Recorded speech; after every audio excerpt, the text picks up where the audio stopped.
আমাদের এই মরিচপট্টির যারা যুবক বয়সের আছে বা ছোট আছে বড় আছে যে যেখানেই আছে সবাই এই খেলায় সামিল হয়েছে।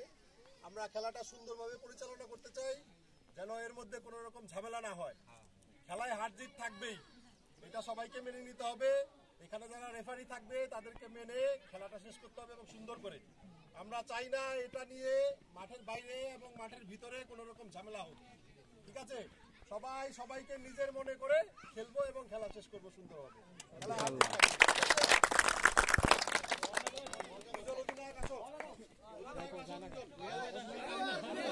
বাইরে